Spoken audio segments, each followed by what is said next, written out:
guys, and welcome back to the Developers series. I'm Beck and this is my hubby Alfie. G'day guys. So this week we're going to be talking about part 3 in the different stages of a property development. So if you've missed stage 1 and stage 2, they were posted over the last 2 weeks. You can see them on YouTube or you can watch them on IGTV. This week we are going through the final phase, which is the build.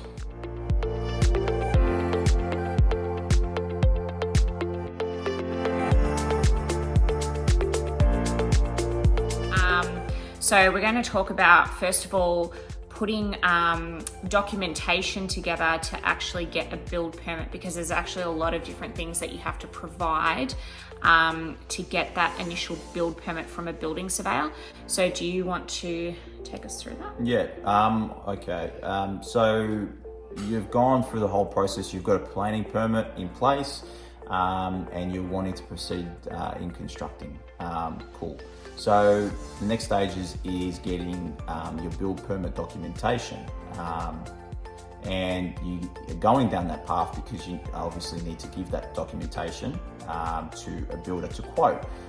So the documentation consists of, on a general matter, working drawings, structural engineering, civil engineering, soil report, energy report, property information. They're sort of the general documentations that are required.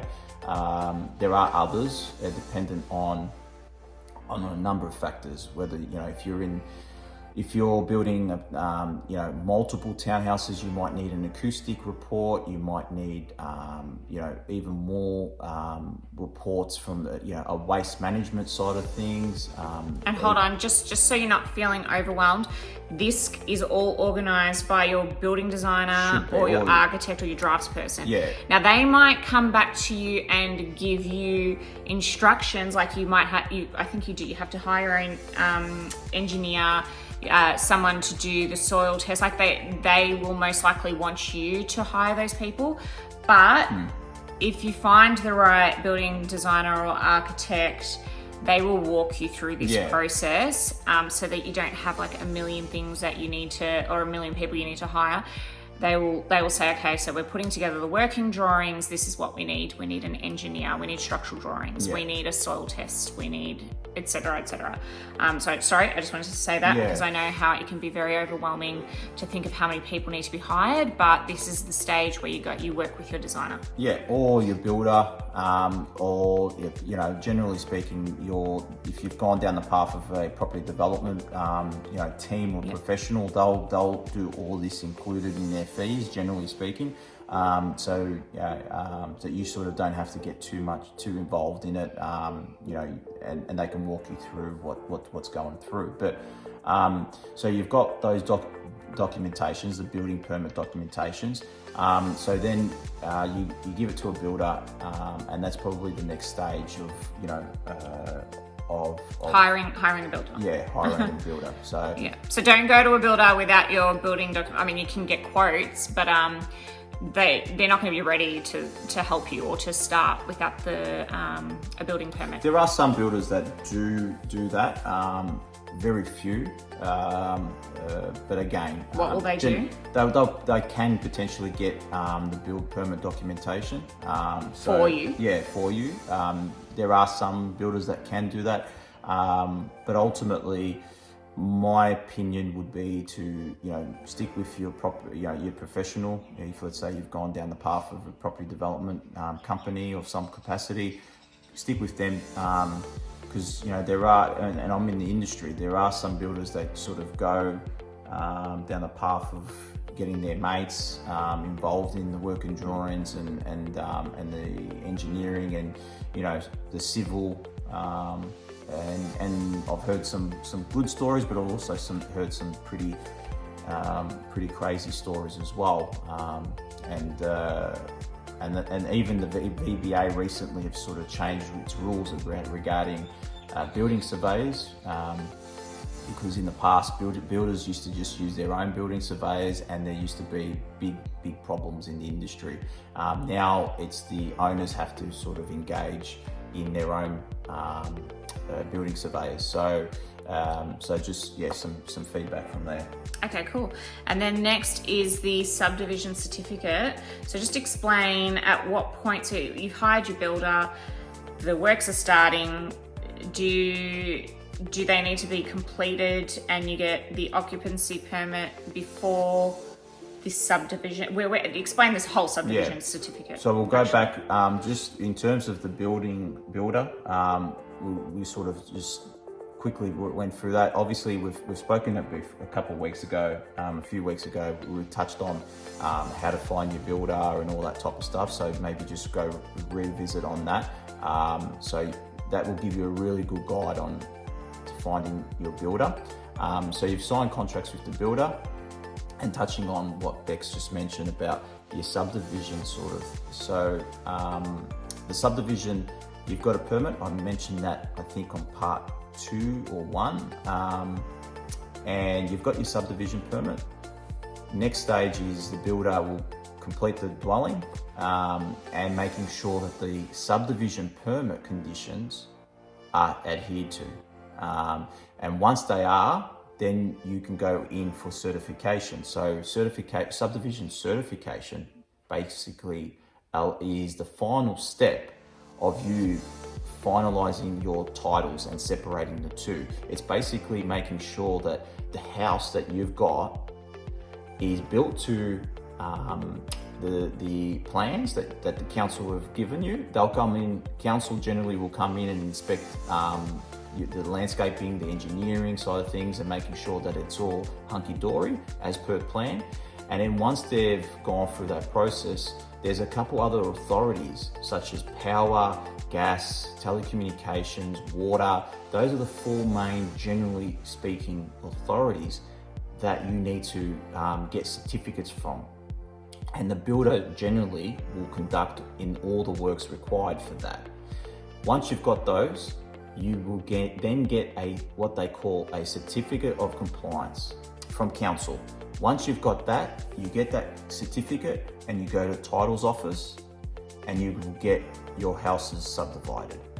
Okay, so that is the next step. And one key thing that you need to understand is that you don't need to subdivide your properties. If you're willing to keep your properties, let's say you've done a dual lock or 2 side-by-sides, and you want to keep them, you want to live in one and rent out the other one, which is common, you don't need to subdivide. You need to get the planning permit, but you don't need to subdivide. The reason why you need to subdivide is when you're going to sell. That's one of the main reasons why you go down the path of subdivision, because you're wanting to sell. If you're wanting to sell, you have to get a subdivision permit, and then you have to get it certified at the end of the process. And that's so the buyer has their own title. Right? Correct. So the buyer then They're knows, not sharing land with someone else. It's their correct. own title. They own it. Yeah, and and they know what they're buying. They know that they're getting a 300 square meter block. The dimensions is say 7 by whatever it is.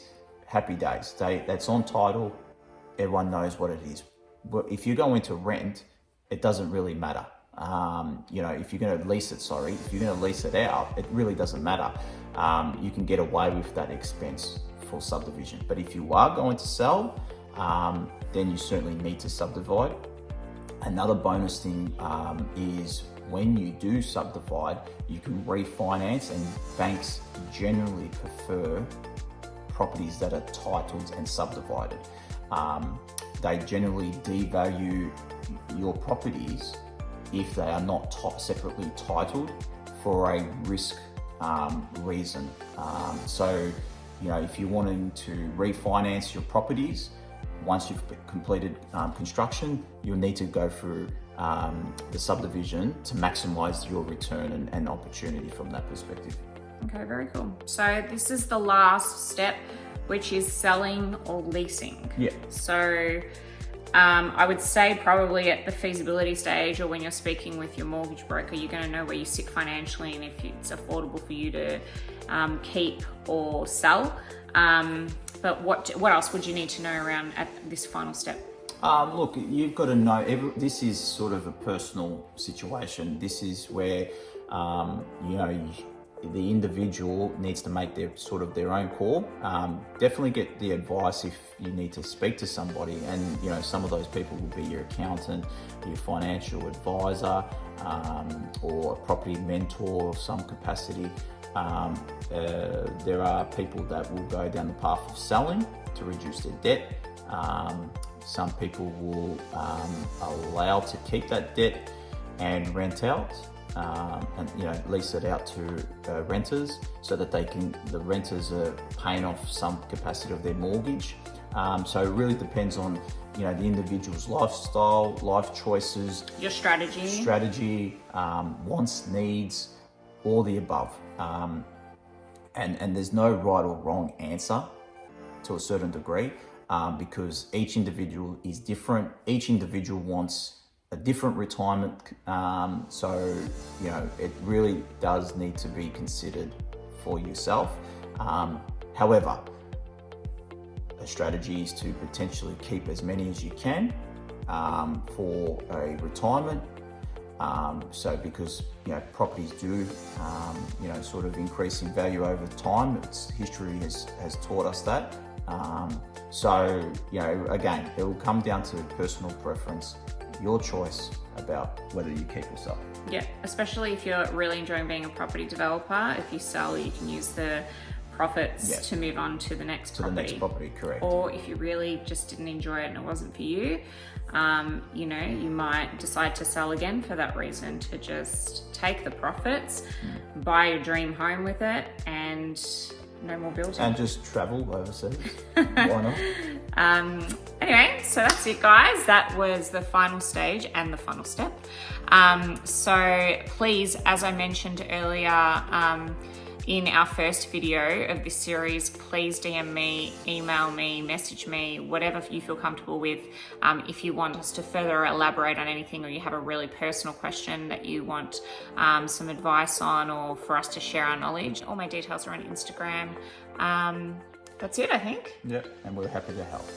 See you guys. See you. Bye.